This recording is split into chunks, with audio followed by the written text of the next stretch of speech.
Weight loss ಮಾಡ್ಬೇಕಂತ ಹೇಳಿ ಏನೆಲ್ಲ ಸರ್ಕಸ್ ಮಾಡ್ತೀವಿ, ಬಟ್ ಆ ವೆಯ್ಟ್ ಗೇನ್ ಆಗೋದಕ್ಕೆ ಮೇನ್ ಏನು ಕಾರಣಪ್ಪ ಅಂಥೇಳಿ ನಾವು ಅದನ್ನು ತಿಳ್ಕೊಂಡೇ ಇರೋಂಗಿಲ್ಲ ನೋಡ್ರಿ. ಬರ್ರಿ ಇವತ್ತು ಈ ನನ್ನ ವಿಡಿಯೋದೊಳಗೆ ನಾವು ವೆಯ್ಟ್ ಗೇನ್ ಯಾಕೆ ಆಗ್ತೀವಿ ಅಂಥೇಳಿ ಕೆಲವೊಂದಿಷ್ಟು ಟಿಪ್ಸ್ನ ಮತ್ತು ಕೆಲವೊಂದಿಷ್ಟು ಕಾರಣಗಳನ್ನು ನಾನು ಇವತ್ತು ಹೇಳ್ತಾ ಇದ್ದೀನಿ ನೋಡ್ರಿ. ಈ ಒಂದು ಕೆಲವೊಂದಿಷ್ಟು ಕಾರಣಗಳಿಂದ ನೋಡ್ರಿ ನಮ್ಮ ವೆಯ್ಟ್ ಅನ್ನೋದು ತುಂಬಾ ಓವರಾಗಿ ವೆಯ್ಟ್ ಗೇನ್ ಆಗ್ತಿರ್ತದೆ.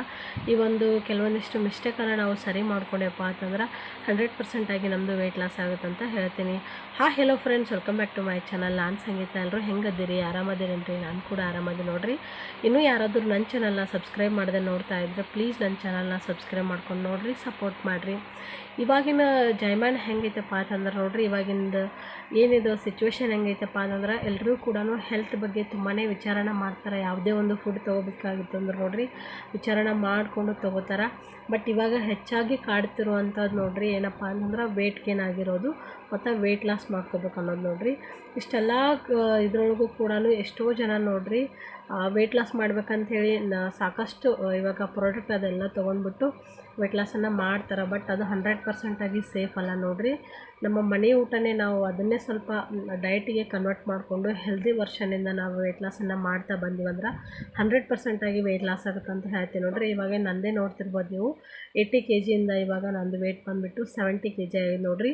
ಮನೆ ಊಟನೇ ಮಾಡಿಕೊಂಡು ಯಾವುದೇ ಎಕ್ಸಸೈಸ್ ಇಲ್ಲದೆ ನಾನು ಆರಾಮ್ಸಾಗಿ ವೆಯ್ಟ್ ಲಾಸನ್ನು ಮಾಡ್ತಾಯಿದ್ದೀನಿ. ಇನ್ಮೇಲೆ ನನಗೆ ಚಾಲೆಂಜ್ ಐತೆ ನೋಡ್ರಿ. ಯಾಕಪ್ಪ ಅಂತಂದ್ರೆ ನನ್ನ ಪ್ರೆಗ್ನೆನ್ಸಿ ಆದಮೇಲೆ ನಂದು ವೆಯ್ಟ್ ಏನು ಹೆಚ್ಚಾಗಿತ್ತಲ್ಲ ಆ ಟೋಟಲಿ ವೆಯ್ಟ್ ಇವಾಗ ಕಡಿಮೆ ಆಗಿದೆ. ನಂದು ಪ್ರೆಗ್ನೆನ್ಸಿಗಿಂತ ಮುಂಚೆ ನೋಡ್ರಿ ನನ್ನ ವೆಯ್ಟ್ ಬಂದುಬಿಟ್ಟು 70 kg ಇತ್ತು. ಇನ್ಮೇಲೆ ನಾನು 70ಇಂದ 58 ಅಥವಾ 56 ಬರ್ಬೇಕು ನೋಡ್ರಿ. ಇವಾಗ ನಂದು ಮೇನ್ ಚಾಲೆಂಜ್ ಸ್ಟಾರ್ಟ್ ಆಗಿದೆ ಅಂತ ಅಂದ್ಕೊಂಡಿನಿ. ನೋಡೋಣ್ರಿ ಮುಂಬರುವ ದಿನದೊಳಗೆ ಯಾವ ರೀತಿ ವೆಯ್ಟ್ ಲಾಸ್ ಜರ್ನಿ ಹೋಗುತ್ತಂತ ಅದನ್ನು ಕೂಡ ನಾನು ಜೊತೆ ಶೇರ್ ಮಾಡ್ತೀನಿ. ಆವಾಗಲೇ ಹೇಳಿದ್ದೆ ನೋಡ್ರಿ, ನಾನು ವೆಯ್ಟ್ ಹೆಚ್ಚಾಗೋದಕ್ಕೆ ಮೇನ್ ಕಾರಣಗಳು ಏನೇನಪ್ಪ ಅಂತಂದ್ರೆ ಮೊದಲೇ ಕಾರಣ ನೋಡ್ರಿ, ನಾವು ಸಿಕ್ಕಾಪಟ್ಟೆಯಾಗಿ ಆಯಿಲ್ ಫುಡ್ ತಿಂತಿರ್ತೀವಿ. ಬಟ್ ಅದು ನಮ್ಗೆ ಗೊತ್ತಿರೋಂಗಿಲ್ಲ.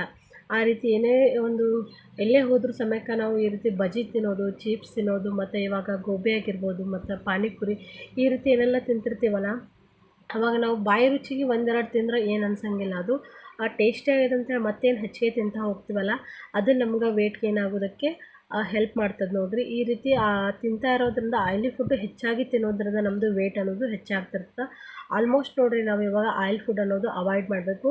ಆಯಿಲ್ ಫುಡ್ಡು ಬಿಡಲೇಬೇಕಂತ ಇಲ್ಲ, ಆದರೂ ಕೂಡ ಸ್ವಲ್ಪ ಪ್ರಮಾಣದೊಳಗೆ ಅದನ್ನು ಕಡಿಮೆ ಮಾಡಿಕೊಂಡು ಮೇಂಟೆನ್ಸ್ ಆಗಿ ನಾವು ಅದನ್ನು ತಿಂತಾ ಬಂದು ಮತ್ತು ಬಿಡ್ತಾ ಬಂದೀವಿ ಅಂತಂದ್ರೆ ಆಲ್ಮೋಸ್ಟ್ ನಮ್ಮದು ವೆಯ್ಟ್ ಲಾಸ್ ಆಗುತ್ತೆ ನೋಡ್ರಿ. ನೆಕ್ಸ್ಟ್ ಇನ್ನೊಂದು ಏನಪ್ಪ ಕಾರಣ ವೆಯ್ಟ್ ಗೇನ್ ಆಗೋದಕ್ಕೆ ಅಂತಂದ್ರೆ ನಿದ್ದೆ ನೋಡ್ರಿ. ನಾವು ಸರಿಯಾಗಿ ನಿದ್ದೆ ಮಾಡಲಿಲ್ಲ ಅಂದರೂ ಕೂಡ ವೆಯ್ಟ್ ಅನ್ನೋದು ಹೆಚ್ಚಾಗುತ್ತೆ. ನಿದ್ದೆಗೂ ವೆಯ್ಟ್ ಗೇನ್ಗೂ ಏನು ಸಂಬಂಧ ಅಂಥೇಳಿ ನೀವು ತಿಳ್ಕೊತಿರ್ಬೋದು. ನಾವು ಸರಿಯಾಗಿ ಏನಾರು ನಿದ್ದೆ ಮಾಡಲಿಲ್ಲ ಅಂತಂದ್ರೆ ಹಾರ್ಮೋನ್ಸ್ ಕೂಡ ಚೇಂಜಸ್ ಆಗಿಬಿಟ್ಟು ನಮ್ಮದು ವೆಯ್ಟ್ ಅನ್ನೋದು ಗೇನ್ ಆಗ್ತಿರ್ತದೆ. ನೀವು ಬೇಕಾದರೆ ಯಾರೆಲ್ಲ ವೆಯ್ಟ್ ಲಾಸ್ ಜರ್ನಿ ಒಳಗದಿರಲ್ಲ ಬೇಕಾದ್ರೆ ಒಂದು ಸಲ ಟ್ರೈ ಮಾಡಿರಿ. ನೀವು ನಿಮ್ಮ ನಿದ್ದೆ ಏನಾದರೂ ಸರಿ ಆಗಲಿಲ್ಲಪ್ಪ ಅಂತಂದ್ರೆ ನಿಮ್ಗೆ ವೆಯ್ಟ್ ಲಾಸ್ ಅನ್ನೋದು ಆಗೋದೇ ಇಲ್ಲ. ಸರಿಯಾಗಿ ನಾವು 7ರಿಂದ 8 ಗಂಟೆಗಳ ಕಾಲ ನಾವು ನಿದ್ದೆನ ಮಾಡಿದ್ದೀವಿ ಅಂತಂದ್ರೆ ಚೆನ್ನಾಗಿ ನಾವು ನಮ್ಮದು ವೆಯ್ಟ್ ಲಾಸನ್ನು ಮಾಡ್ಕೋಬೋದು. ನಿದ್ದೆ ಯಾಕೆ ನಮಗೆ ಸರಿಯಾಗಿ ಆಗಂಗಿಲ್ಲಪ್ಪ ಅಂತಂದ್ರೆ ಲೇಟಾಗಿ ಮಲ್ಕೋದಿರ್ಬೋದು ಮತ್ತು ಲೇಟಾಗಿ ಊಟನ ಮಾಡ್ತೀವಿ ನೋಡ್ರಿ. ಹಾಗಾಗಿ ಅದು ಡೈಜೆಷನ್ ಆಗಂಗಿಲ್ಲ, ಅದರಿಂದ ಕೂಡ ನಮಗೆ ನಿದ್ದೆನೇ ಬರೋಂಗಿಲ್ಲ. ಇವಾಗ ಟಿ.ವಿ ನೋಡೋದಾಗಿರ್ಬೋದು, ಮೊಬೈಲ್ ನೋಡೋದಾಗಿರ್ಬೋದು ನೋಡ್ರಿ. ಇವಾಗ ಮೊಬೈಲ್ ನೋಡ್ತಾ ಕುಂತೀವಂತಂದ್ರೆ ಟೈಮ್ ಹೋಗೋದೇ ಗೊತ್ತಾಗಂಗಿಲ್ಲ. ಹಾಗಾಗಿ ನಮ್ಗೆ ನಿದ್ದೆ ಕೂಡ ಸರಿಯಾಗಿ ಕಂಟ್ರೋಲ್ ಆಗಂಗಿಲ್ಲ. ಅದರಿಂದ ನಮ್ಗೆ ನಿದ್ದೆ ಕೂಡ ಕಡಿಮೆ ಆಗುತ್ತೆ. ಹಾಗಾಗಿ ನೋಡ್ರಿ ನಾವು ಮಲಗೋದಕ್ಕಿಂತ ಮುಂಚೆ ನೋಡ್ರಿ 2 ಅವರ್ ಹಿಂದುಗಡೆ ನಾವು ಮೊಬೈಲು ಮತ್ತು ಟಿ.ವಿನ ಆಫ್ ಮಾಡಿದ್ದೀವಿ ಅಂತಂದ್ರೆ ನಮ್ಗೆ ನಿದ್ದೆ ಅನ್ನೋದು ಚೆನ್ನಾಗೇ ಆಗುತ್ತೆ ನೋಡ್ರಿ. ಬೆಳಗ್ಗೆ ಬೇಗ ಹೇಳೋದ್ರಿಂದ ನಮಗೆ ರಾತ್ರಿ ಕೂಡ ಬೇಗ ನಿದ್ದೆ ಬರ್ತದೆ. ಈ ಒಂದು ಮೇನ್ ಕಾರಣದಿಂದ ಕೂಡ ನಮ್ಮದು ವೆಯ್ಟ್ ಗೇನ್ ಆಗುತ್ತೆ. ನೆಕ್ಸ್ಟ್ ನೋಡ್ರಿ ನಮ್ಮ ಎಲ್ಲ ಹೆಣ್ಮಕ್ಳಿಗೂ ಕೂಡ ಈ ಪ್ರೆಗ್ನೆನ್ಸಿ ಒಳಗೆ ಮತ್ತು ಡೆಲಿವರಿ ಆದಮೇಲೆ ನೋಡ್ರಿ ಕಾಮನ್ನು ವೆಯ್ಟ್ ಗೇನ್ ಆಗೋದು. ಅದೇ ರೀತಿ ನೋಡ್ರಿ ನಾವು ಮಗು ಸಂಬಂಧ ಅಂತೇಳಿ ನಾವು ಹೆಚ್ಚಿಗೆ ಊಟ ಮಾಡೋದು ಮಾಡ್ತಿರ್ತೀವಿ. ಬಟ್ ಅದೇ ನೋಡ್ರಿ ನಾವು ಮಾಡೋ ಮೇನ್ ಪ್ರಾಬ್ಲಮ್ ಅಂತಂದ್ರೆ ಆ ಮಗುವಿನ ಸಂಬಂಧ ನಾವು ಹೆಚ್ಚಾಗಿ ಊಟ ಮಾಡ್ತೀವಲ್ಲ ಅದ್ರೊಳಗೆ ಅಷ್ಟೊಂದು ನ್ಯೂಟ್ರಿಷನ್ ಅದೇನು ಇರೋಂಗಿಲ್ಲ. ಹಾಗಾಗಿ ನಮ್ಮದು ವೆಯ್ಟ್ ಅನ್ನೋದು ಜಾಸ್ತಿ ಆಗ್ತಾ ಬರ್ತಿದೆ. ಬಟ್ ನಾವೇ ಅದನ್ನು ಸ್ವಲ್ಪ ಡಯಟಿಗೆ ಕನ್ವರ್ಟ್ ಮಾಡ್ಕೊಂಡ್ಬಿಟ್ಟು ಹೆಲ್ದಿಯಾಗಿ ನಾವು ಫುಡ್ಡನ್ನು ತೊಗೋತಾ ಬಂತೀವಿ ಅಂತಂದ್ರೆ ಹಾಲು ಕೂಡ ಕಡಿಮೆ ಆಗಂಗಿಲ್ಲ ಮತ್ತು ನಮ್ಮ ಹೆಲ್ತ್ ಕೂಡ ಚೆನ್ನಾಗಿರ್ತದೆ ಅಂತ ಹೇಳ್ತೀನಿ ನೋಡ್ರಿ. ಇವಾಗ ನನಗೂ ಕೂಡ 10 ಮಂತ್ ಬೇಬಿ ಐತಿ. ಆದರೂ ಕೂಡ ನೋಡ್ರಿ ನಾನು ಡಯಟ್ ಮಾಡ್ತಾಯಿದ್ರು ಕೂಡ ನನ್ನ ಮಗನಿಗೆ ನಾನು ಫೀಡ್ ಮಾಡ್ತೀನಿ. ಬಟ್ ಅದಕ್ಕೆ ಫೀಡಿಂಗಿಗೆ ನನಗೇನು ಪ್ರಾಬ್ಲಮ್ ಆಗಿಲ್ಲ ನೋಡ್ರಿ. ಈ ರೀತಿಯಾಗಿ ನಾವು ಫುಡ್ಡನ್ನು ಚೇಂಜ್ ಮಾಡಿಕೊಂಡು ಆರಾಮ್ಸಾಗಿ ವೆಯ್ಟ್ ಲಾಸನ್ನು ಮಾಡ್ಕೋಬೋದು. ನೆಕ್ಸ್ಟ್ ನೋಡ್ರಿ ಒಂದು ಥೈರಾಯ್ಡು ಮತ್ತು PCOS ಇತ್ತಂದ್ರೂ ಕೂಡ ನಮ್ಮದು ವೆಯ್ಟ್ ಅನ್ನೋದು ಗೇನ್ ಆಗ್ತಿರ್ತದೆ. ಅದು ನಮ್ಗೆ ಗೊತ್ತಾಗಂಗಿಲ್ಲ. ಬಟ್ ಅದಕ್ಕೆ ಕೆಲವೊಂದಿಷ್ಟು ಕಾರಣಗಳದಾವ ನೋಡ್ರಿ. ಇವಾಗ ಥೈರಾಯ್ಡ್ ಇತ್ತಪ್ಪ ಅಂತಂದ್ರೆ ಮತ್ತು ಪಿ ಸಿ ಒ ಸಿ ಇತ್ತಂದ್ರೆ, ಪಿ ಸಿ ಒ ಡಿ ಇತ್ತಂದ್ರೆ ನೋಡ್ರಿ ವೆಯ್ಟ್ ಗೇನ್ ಆಗ್ತಿರ್ತದೆ, ಮತ್ತು ಕೆಲವೊಬ್ರಿಗೆ ವೆಯ್ಟ್ ಲಾಸ್ ಆಗ್ತಿರ್ತದೆ, ಮತ್ತು ಹೇರ್ ಲಾಸ್ ಕೂಡ ಆಗ್ತಿರ್ತದೆ ನೋಡ್ರಿ. ಎಲ್ಲ ಕಾರಣಗಳು ಸ್ವಲ್ಪ ಅದನ್ನು ನಾವು ಅಬ್ಸರ್ವ್ ಮಾಡಿಬಿಟ್ಟು ಆ ರೀತಿ ಏನಾದರೂ ಇತ್ತಂದ್ರೆ ಮೇನ್ ನೋಡ್ರಿ ಪೀರಿಯಡ್ ಮಿಸ್ ಆಗ್ತಿರ್ತದೆ, ಮತ್ತು ಸೈಕ್ಲಿಂಗ್ ಕೂಡ ಸರಿಯಾಗಿ ಬರ್ತಿರಂಗಿಲ್ಲ. ಪೀರಿಯಡ್ ಬಂದರೂ ಕೂಡ 1-2 ತಿಂಗಳು ಅಥವಾ 3 ತಿಂಗಳಿಗೆ ಗ್ಯಾಪ್ ಆಗಿ ಈ ರೀತಿ ಬರ್ತಿರ್ತದೆ. ಇದೆಲ್ಲ ಕೂಡ ನೋಡ್ರಿ ಥೈರಾಯ್ಡ್ ಆಗಿರ್ಬೋದು, ಪಿ ಸಿ ಒ ಡಿ ಆಗಿರ್ಬೋದು, ಪಿ ಸಿ ಒ ಸಿ ಇದೆಲ್ಲ ಕೂಡ ಈ ರೋಗಗಳಿಗೆ ಕಾರಣ ಆಗಿರ್ತದೆ ನೋಡ್ರಿ. ಅದಕ್ಕೆ ನಾವೆಲ್ಲ ಕೂಡ ಸ್ವಲ್ಪ ಅದನ್ನು ಗಮನದಲ್ಲಿ ಇಟ್ಕೊಂಡ್ಬಿಟ್ಟು ಆ ರೀತಿ ಏನಾದರೂ ನಮ್ಗೆ ಸಿಮ್ಟಮ್ಸ್ ಇತ್ತಂದ್ರೆ ನಾವು ಹಾಸ್ಪಿಟ್ಲಿಗೆ ಹೋಗಿ ಅದಕ್ಕೆ ಮೆಡಿಸಿನ್ನು ಮತ್ತು ಟ್ರೀಟ್ಮೆಂಟ್ ತೊಗೊಂಡಿವಂದ್ರೆ ಕಡಿಮೆ ಆಗುತ್ತೆ ನೋಡ್ರಿ.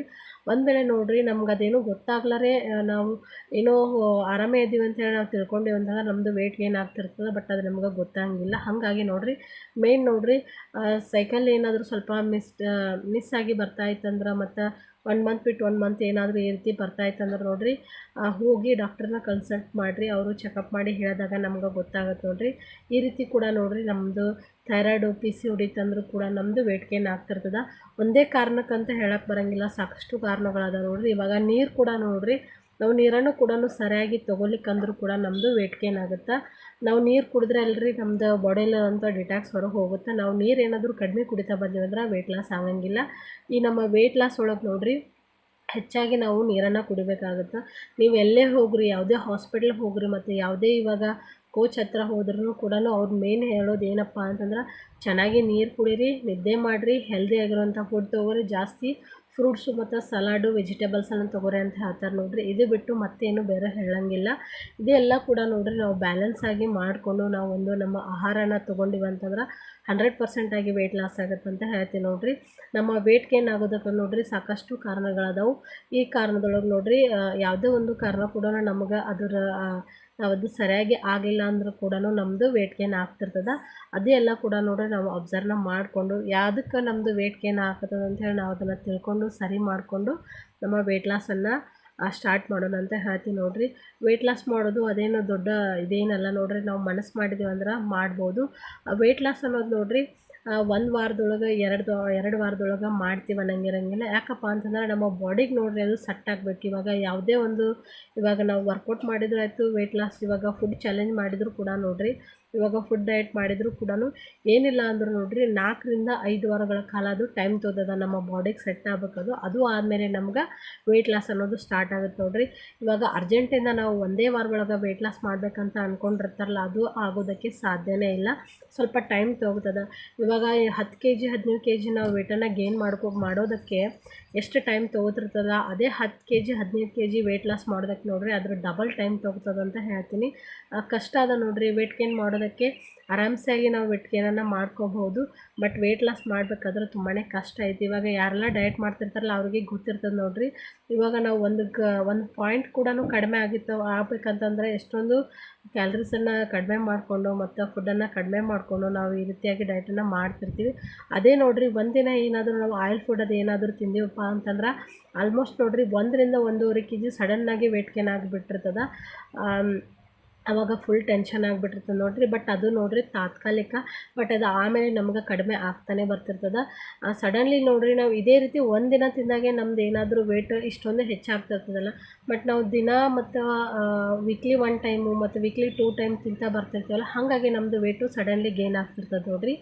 ಇಷ್ಟೆಲ್ಲ ಕಾರಣಗಳಿಂದ ನೋಡ್ರಿ ನಮ್ಮ ವೆಯ್ಟ್ ಅನ್ನೋದು ಗೇನ್ ಆಗ್ತಿರ್ತದೆ. ಯಾರಿಗೆಲ್ಲ ವೆಯ್ಟ್ ಲಾಸ್ ಮಾಡ್ಕೋಬೇಕಂತ ಅಂದ್ಕೊಂಡಿದ್ರಲ್ಲ, ನಿಮ್ಮ ವೆಯ್ಟ್ ಗೇನ್ ಯಾವ ಕಾರಣಕ್ಕಾಗಿದೆ ಮತ್ತು ಯಾವ ರೀತಿ ಆಗಕ್ಕಂತದ ಅಂತೇಳಿ ನೀವು ಮೊದಲ ಕನ್ಫರ್ಮ್ ಮಾಡಿಕೊಂಡು ಆಮೇಲೆ ವೆಯ್ಟ್ ಲಾಸ್ ಮಾಡ್ಕೋರಿ ಅಂತ ಹೇಳ್ತೀನಿ ನೋಡ್ರಿ. ಈ ಒಂದು ವಿಡಿಯೋ ನಿಮ್ಗೆ ಎಲ್ರಿಗೂ ಹೆಲ್ಪ್ಫುಲ್ ಆಗುತ್ತಂತ ಅಂದ್ಕೊಂಡು ನೋಡ್ರಿ. ಈ ವಿಡಿಯೋ ನಿಮಗೆ ಇಷ್ಟ ಆಗಿತ್ತಂದ್ರೆ ಮತ್ತು ಯಾವುದೇ ಒಂದು ಕಾರಣಕ್ಕಾದರೂ ನಿಮಗೆ ಈ ವಿಡಿಯೋ ಹೆಲ್ಪ್ಫುಲ್ ಆಗಿತ್ತಂದ್ರೆ ಈ ವಿಡಿಯೋನ ಶೇರ್ ಮಾಡಿರಿ ಅಂತ ಹೇಳ್ತಾ ಇದ್ದೀನಿ. ಯಾರೆಲ್ಲ ವೆಯ್ಟ್ ಲಾಸ್ ಮಾಡಬೇಕಂತ ಅಂದ್ಕೊಂಡಿದ್ದಿರಲ್ಲ ಮತ್ತು ಮಾಡ್ತಾ ಇದ್ರಲ್ಲ ಎಲ್ಲರೂ ಕೂಡ ಆಲ್ ದ ಬೆಸ್ಟ್ ಹೇಳ್ತಾ ಇದ್ದೀನಿ ನೋಡ್ರಿ.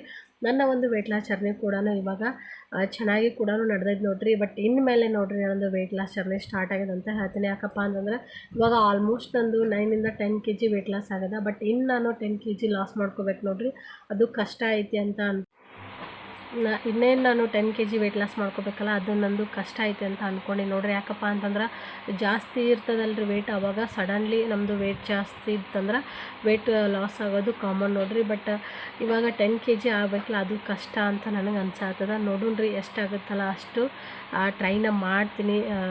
2-3 ತಿಂಗಳಿಗೆ ಆಗಲಿಲ್ಲ ಅಂದರೂ ಕೂಡ 1 ವರ್ಷ ಆದರೂ ಹೋಗಲಿ, ಆದರೂ ಕೂಡ ವೆಯ್ಟ್ ಲಾಸ್ ಮಾಡ್ತೀನಿ ಅಂತ ಈ ವಿಡಿಯೋನ ಇಲ್ಲಿಗೆ ಎಂಡ್ ಮಾಡ್ತಾ ಇದ್ದೀನಿ ನೋಡಿ ಸ್ನೇಹಿತರೆ. ಈ ವಿಡಿಯೋ 100% ಆಗಿ ನಿಮಗೆ ಯೂಸ್ಫುಲ್ ಅಂತ ಅನಿಸಿದರೆ ಲೈಕ್ ಮಾಡಿ, ಶೇರ್ ಮಾಡಿ, ಕಮೆಂಟ್ ಮಾಡೋದನ್ನು ಮರಿಬೇಡಿ ಸ್ನೇಹಿತರೆ. ಮತ್ತೆ ಮುಂದಿನ ವಿಡಿಯೋದೊಳಗೆ ಸಿಗ್ತೀನಿ. ಬಾಯ್.